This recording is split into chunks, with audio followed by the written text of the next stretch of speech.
Assalamualaikum warahmatullahi wabarakatuh. Hai semuanya. Di sini saya akan menjelaskan tentang aliran filsafat pendidikan. 4 aliran filsafat pendidikan. 1. Aliran progresivisme. 2. Aliran esensialisme. 3. Aliran perennialisme. 4. Aliran rekonstruksialisme. 1. Aliran progresivisme. Dalam pendidikan progresivisme berpendapat bahwa pendidikan terpusat pada siswa dan memberikan penekanan lebih besar pada kreativitas aktivitas daripada mata pembelajarannya.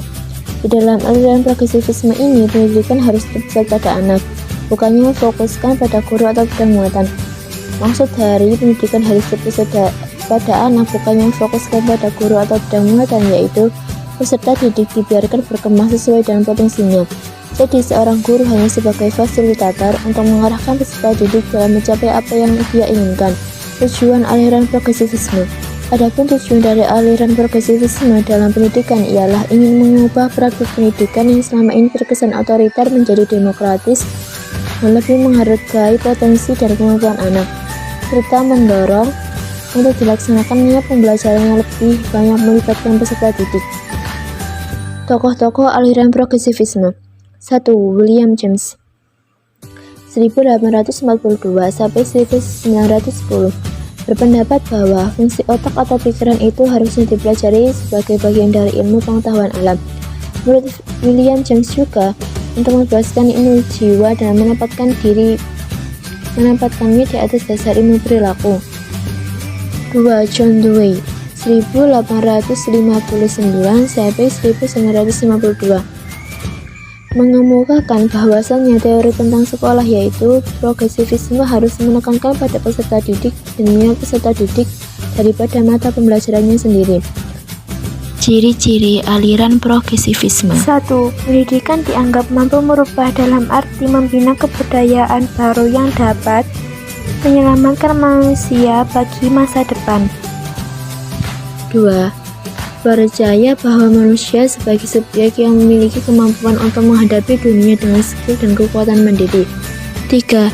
Progres yang menjadi inti perhatiannya, maka ilmu pengetahuan yang dapat menumbuhkan kemajuan dipandang merupakan bagian-bagian utama dari kebudayaan, yaitu ilmu hayat, antropologi, psikologi, dan ilmu alam. 2. Aliran esensialisme. Menurut Kamus Besar Bahasa Indonesia, KBBI terdiri dari kata esensi yang berarti hakikat, inti, dasar-dasar, dan ditambah menjadi esensial yang berarti sangat prinsip, sangat berpengaruh, sangat perlu. Esensialisme secara etimologi berasal dari bahasa Inggris, yaitu esensial yang berarti inti atau pokok dari sesuatu, dan isme yang berarti aliran, mazhab, atau paham. Secara terminologi, esensialisme merupakan aliran filsafat hasil perpaduan ide filsafat, idealisme, dan realisme, yang menurut ahli, aliran ini dianggap sebagai konservatif rotokultur, yang berarti aliran yang ingin kembali kepada nilai-nilai kebudayaan lama, warisan sejarah yang sudah membuktikan kebaikan-kebaikannya bagi manusia. Tujuan aliran esensialisme: membentuk seseorang yang berguna dan berkompeten. Isi pendidikannya meliputi ilmu pengetahuan, kesenian, dan segala hal yang dapat menggerakkan manusia untuk bertindak sesuai dengan kehendaknya.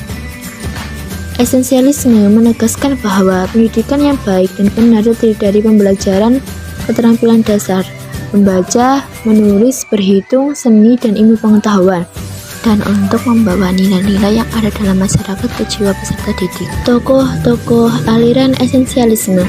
1. Georg Wilhelm Friedrich Hegel 1770 sampai 1831. Georg Wilhelm Friedrich Hegel mengemukakan adanya sintesis antara ilmu pengetahuan dan agama menjadi suatu pemahaman yang menggunakan landasan spiritual. 2. Georg Santayana 1863 sampai 1952 menyatakan bahwa dengan memadukan antara aliran idealisme dan aliran realisme dalam suatu sintesa dengan mengatakan bahwa nilai itu tidak dapat ditandai dengan suatu konsep tunggal, karena minat, perhatian, dan pengalaman seseorang menentukan adanya kualitas tertentu. 3. Johann Amos Comenius 1592–1670 berpendapat bahwa pendidikan mempunyai peranan membentuk anak sesuai dengan kehendak Tuhan, karena pada hakikatnya dunia adalah dinamis dan bertujuan. 4. Johann Friedrich Herbert 1776–1841 Herbert berpendapat bahwa tujuan pendidikan adalah menyesuaikan jiwa seseorang dengan kebajikan dari yang mutlak, dalam arti penyesuaian dengan hukum-hukum kesusilaan dan nilai yang disebut proses pencapaian tujuan pendidikan oleh Herbert sebagai pengajaran yang mendidik. Ciri-ciri aliran esensialisme. 1. Minat-minat yang kuat dan tahan lama yang sering tumbuh dari upaya-upaya belajar diawali yang memikat atau menarik perhatian bukan karena dorongan dari dalam siswa. 2. Adanya dorongan cara untuk menegakkan disiplin. 3. Pengawasan, pengarahan, dan pembimbingan orang dewasa yang melekat dalam masa balita yang panjang atau adanya keharusan ketergantungan yang khusus. Aliran perennialisme. Aliran perennialisme yaitu suatu aliran tentang pendidikan yang sudah ada sejak abad ke-20. Perennialisme berasal dari kata perennial yang diartikan sebagai lasting for a very long time, kekal, dan dapat berarti pula tiada akhir. Esensi kepercayaan filsafat perennialisme adalah berpegang pada nilai-nilai atau norma-norma yang bersifat pribadi. Aliran perennialisme lahirnya menjadi reaksi terhadap pendidikan progresivisme, di mana aliran ini menekankan pada suatu perubahan dan sesuatu yang baru. Aliran perennialisme lebih menekankan pada kebenaran, keabadian, keindahan pada warisan budaya. Pendidikan yang menganut aliran ini menekankan pada kebenaran absolut, universal, yang tidak terikat pada tempat dan waktu. Aliran ini bersifat masa lampau, di mana aliran ini kembali pada nilai-nilai budaya.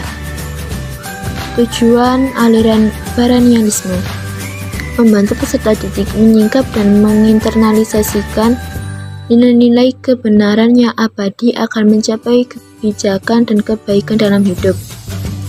Tokoh-tokoh aliran perennialisme. 1. Plato 427 sebelum Masehi sampai 357 sebelum Masehi. Menurut Plato, pendidikan adalah membina yang sadar dalam melaksanakan aspek kehidupan. Pendidikan yang ideal harus didasarkan pada paham, kemauan, dan akal. 2. Aristoteles 384 sebelum Masehi sampai 322 sebelum Masehi. Menurut Aristoteles, pendidikan adalah bentuk kebiasaan pada tingkat pendidikan usia muda dalam menanamkan kesadaran menurut aturan moral. Pendidikan perkembangan merupakan titik besar perhatian dengan filsafat sebagai alat untuk pencapaian. 3. Thomas Aquinas 1225 sampai 1274. Menurutnya, tujuan pendidikan sebagai usaha untuk merealisasikan kapasitas dalam setiap individu manusia sehingga menjadi aktualitas. Tugas seorang pendidik adalah untuk mempersiapkan peserta didik ke arah kematangan intelektual. Dengan mengembangkan akal, maka pikirannya dapat tinggi kemampuannya. Ciri-ciri aliran perennialisme. 1. Perennialisme ini bersifat regresif, di mana perennialisme ini kembali kepada nilai dan prinsip dasar yang berjiwa pendidikan pada abad pertengahan atau pada masa Yunani. 2. Perennialisme berpendapat bahwa setiap realitas itu memiliki sebuah tujuan. 3. Perennialisme berpendapat bahwa belajar bertujuan untuk melatih kedisiplinan suatu mental. 4. Aliran rekonstruksionisme. Kata rekonstruksionisme dalam bahasa Inggris reconstruct, yang berarti menyusun kembali. Dalam konteks pendidikan, aliran ini adalah suatu aliran yang berusaha merombak tata susunan lama dan membangun tata susunan hidup kebudayaan yang bercorak modern. Aliran ini merupakan kelanjutan dari gerakan progresivisme. Tujuan aliran rekonstruksionisme yaitu menghendaki pendidikan sebagai wadah peningkatan kesadaran siswa mengenai problematika sosial, politik, dan ekonomi yang dihadapi oleh manusia secara global. Tokoh-tokoh aliran rekonstruksialisme. 1. Kierkegaard 1889 sampai 1974. Pokok pikiran Kierkegaard mengenai pendidikan yaitu mengajak para pendidik untuk membuang mentalitas butek, agar berhati-hati dalam mengumpulkan kekuatan dan berjuang membentuk sebuah tatanan sosial baru yang didasarkan pada sistem ekonomi kolektif dan juga prinsip demokratis. 2. Karl Lorenz Barth 1867 sampai 1054 yang mengatakan bahwa sekolah harus bisa mencetak generasi yang mampu berpikir efektif, bekerja konstruktif, dan mampu menyelesaikan masalah atau problem yang sedang dihadapinya, sehingga hal tersebut akan menjadi nilai tambahan yang sangat besar dalam konteks dunia pendidikan.